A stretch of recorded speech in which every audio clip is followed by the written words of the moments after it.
All right. That was a really good question, though, Eric. Alex. I believe it is Eric's turn. Eric, yeah, Eric. Alright. Oh, how did you guys both get into Pokemon and why? And how's it led it up to you being the age you are and still playing? You first, Jeremy. Well, in my case, it was literally the first Game Boy game that I ever owned. At one point, I got I can't remember if it was for my birthday or Christmas. I can't remember which exactly. But my parents got a Game Boy Pocket for me. They actually gave me the choice between getting a Game Boy Color and a Game Boy Pocket. I unwisely chose the Pocket, but I was also allowed to get one game alongside it. So I got Pokemon Red because I had been playing, the demo versions in like Kmart and Walmart and Toys R Us and whatnot, and trying to get as far as I could within the space of about 5 minutes. So I kind of got an affinity for the game through that. And then, of course, I also watched the anime, at least until the point where I started getting mad that Pikachu was alternately overpowered and drastically underpowered, and the fact that Ash never would grow up or gain any kind of intelligence whatsoever. I didn't get to play Gen 2 or Gen 3 that much. I got to play a little bit of Gen 2 when I was in college through less than legal means. But Gen 3 I always had problem with, even that way, because every time I'd try to play a Gen 3 game, it ultimately would end up crashing on me, which probably should have been my sign that I shouldn't have been playing it through less than legitimate means. I kept playing through... I finally got back into it with Gen 4 when my girlfriend at the time actually bought me a Nintendo DS and Pokemon Pearl. I eventually lost those, but I was able to get a DS of my own with Pokemon Platinum, and then I was able to play Gen 4, Gen 6, Gen 4 through Gen 6 on their requisite handhelds. I have a 3DS to this day where I play Alpha Sapphire. I didn't really get into competitive battling until David's poking and badgering finally got me to agree to participate in World Cup 2. That was literally my first experience with major competitive play, and I am happy to report that I achieved my goal in that tournament. I am the holder of the #LasterBus Championship. Well, considering you got annihilated by Alex, I would say so. Anyone who wants to hold the LasterBus Championship, come at me. The only stipulation is, in order to win the belt, you have to lose. Oh, good. It is affectionately referred to as the Albatross. Okay, I'm done. Well, for me, I was in the 7th grade, and I first got a copy of Pokemon Blue. I watched the show on TV. It was on Saturday mornings, like 5:30 in the morning. And I think the first time I got to watch it, I saw a Scyther and an Electabuzz, and like these two gyms that were kind of fighting each other back then. I didn't quite know what was going on. I kind of just kind of brushed it off for a couple months until I bought Pokemon Blue, and I really loved the game just because it just fit my style so well. And I started battling with friends there, and there wasn't really such a thing as competitive battling back then, but it was pretty much about as competitive as I could get. I mean, hell, I had 3 flying Pokemon on my team. I had a Butterfree, a Pidgeot, and a Charizard. Come on. But, overall, but then, my love for it grew over the years with Generation 2. I absolutely love Generation 2. Generation 3, with the exception of Gardevoir, was kind of a letdown for me, and I kind of just went away from Pokemon for a while, and I kind of picked it back up right around when Gen 4 was about to be... it was a very long Gen 4, too. Gen 4 was about to head out, and they were bringing in Gen 5. And that was kind of when I got back into it, because I thought, alright, I'll try it again. After Gen 3 kind of disappointed me, and then Pokemon Diamond disappointed me even further, I was like, okay, screw this. And then I got back into it Gen 5, liked the game, and then Gen 6, when 3D Pokemon came out and all these new mechanics came out, I got back into competitive battling again, which, of course, I made Major League Pokemon in September of 2014? Yeah. That's how I got into it. So that's my Pokemon, in a nutshell, pretty much, my Pokemon journey. Yes, and I owe my competitive Pokemon journey to the fact that my dear little brother would not shut up.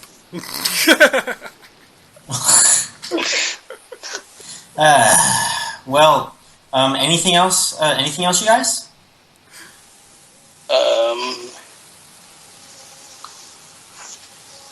I think so, no. Eric? Great games in the finals, Alex. All of them were close. You almost had me in the VGC round. Nice try, though. I'm gonna beat you in VGC. You'll beat me soon. I have faith in you. I do have one more question to ask you guys. You probably both know that World Cup 2 was the first event that we actually did have more than just Smogon OU and Smogon Doubles OU. I was wondering about your thoughts about, like, you know, how you guys like this new, more broad style that we're trying to appeal to more people, not just restricting it to Smogon OU, but we're also adding on Smogon Doubles, VGC, Battle Spot Singles, Little Cup, Smogon Triples, Battle Spot Triples, and possibly starting the end of the year, rotation battles as well. I really like it. Like, I think it's just more enjoyable, and it lets people, like, because a lot of other people won't have played a lot of the formats before, but it lets them have a go at it and just see what they like best, and I think that's a good thing to have. What do you think, Eric? Alright, well, honestly, I really enjoy it because my favorite format is VGC. Mm-hmm. Not because it's Nintendo's official tournament Pokemon use, blah blah blah, but because I enjoy the meta, I enjoy the play styles you can have, I enjoy everything about it, and I'm good at it. I mean, also with the Little Cup, I got my first taste. The first taste to that with me and Alex's first match in the finals, and it was pretty enjoyable too. Actually, I think we brought like 3 or 4 of the same pokes. Yeah, it was like 3 or 4 of the same pokes, and honestly, what I did was I actually went and I looked at a Little Cup thread online and went off that. But because I mean, I'm just gonna be honest here. I went off and looked at a thread because I didn't really know anything about Little Cup team building, but it turned out pretty well, and we had some great matches, and they all 2 came down to the wire. One, the VGC match came down to the wire. All 3 came to the wire. They were all good. But I really like the ideas, David, and it's just a great asset to have, I think, with all of the versatility that it leaves with the group and the diversity. It's definitely going to bring about a lot more people to the group too if we when we advertise and we say that that's everything we have. You know what I mean? Yeah, it's going to bring a lot more people. Part of the reason I actually kind of scratched my head first, because it was actually Alex Cohen that first came up with the idea of broadening our horizons a bit past just Smogon OU and VGC. And part of that was because it would appeal to more people this way, because, let's face it, there's a lot of people that dislike Smogon. Smogon is a very love it or hate it kind of format. Whether you love it because of its fair and balanced, or the most fair and balanced format out there, or you hate it because it bans pretty much all of the pretty much favorite Pokemon of other people, like Greninja, like Aegislash, like Landorus. And in just my opinion, it's like, you know, this way you get to choose, and you can learn so many different styles. And we actually would wind up having a champion who is the best all-around champion of the Pokemon community, not just Smogon, not just VGC, but all around. This person has the most knowledge of all different types, which is, at the moment, Alex Cohen. Woo! All right. But one more question. What one type of battle would you two want to see added to, if any, to our list? I know it's kind of a weird one, but I used to play it quite a lot. Was known as Abcab. Okay. I don't know if you've seen it before, but basically, the Pokemon can get the ability or move of the first letter of its name. Okay. And it was just so much fun to play. Like, I used a huge power Houndoom with high jump kick, and obviously there's limitations, like you can't get huge power or pure power if your attack is, I think it's above 80 or 90. I think speed boost was banned. There was limitations, but it was just such a fun way of playing, and I think it's less serious, and it's just enjoyable. Like, I think sometimes people can get too caught down on the fact I need to build a perfect RU team or a perfect VGC team. Right. I think sometimes just being able to use stuff that doesn't make sense but that's funny is just what people need. That actually sounds right up my alley, considering the fact that I'm the dork who took a team of Evolutions and named them after Sailor Moon characters. And how about you, Eric? Honestly, this came about in X and Y, and I took a liking to it, and they have yet to bring it to Wi-Fi, but I kind of enjoy inverse battles. And if they were to bring it to Wi-Fi, if ever, because it is still a thing in Oris, because of the Battle Institute in New Mayville, Right. and whatnot, or in Mayville and whatnot. I'd like to see that come to Major League Pokemon 2 if they ever make it a thing over Wi-Fi, because it's something that I enjoyed during the playthrough of the games, both X and Y, and Oris. I mean, Well, I don't know. well, I think that's it, Jeremy. Yeah, and I would like to add, this necessarily wouldn't necessarily be good for competition, but just maybe for an exhibition match every now and again. I would kind of like to see flying style matches, like from X and Y. Sky battles? Yeah, sky battles. Maybe as an exhibition match, sometime. Yeah, I'd like that. Alright. All right. Thank you, Eric, for joining us, and thank you, Alex, for returning. It's fun. Great.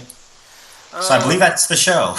Yes, as always, if you want to get in contact with us and send us comments about what you think we're doing right, what you think we're doing wrong, we're open to critique. Just be nice about it. There are multiple different ways that you can do that. CasualModePodcast.com, one site, all the links, Facebook.com/CasualModePodcast. We have a customized YouTube now, YouTube.com/C/CasualModePodcast.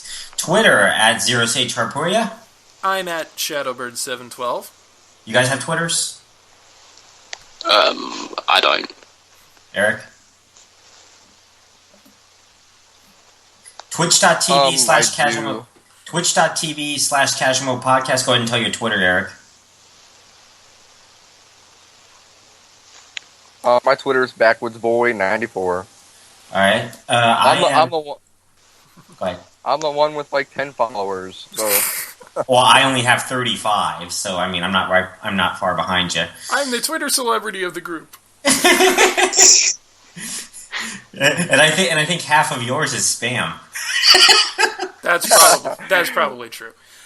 And SoundCloud.com/CasualMode. And also occasionally we do post pictures of various things that we're doing to Instagram.com/CasualModePodcast. I've got pictures up there from a 5K that I ran this past weekend, which, by the way, was a very, very interesting experience because, among other things, I shattered my personal record for a 5K. 36 minutes, 48 seconds. Fuck yes. Good job. So, until next time, I am Jeremy. I'm David. Alex and Eric, of course. I'm Alex. Later, y'all. I'm Eric. Later, y'all.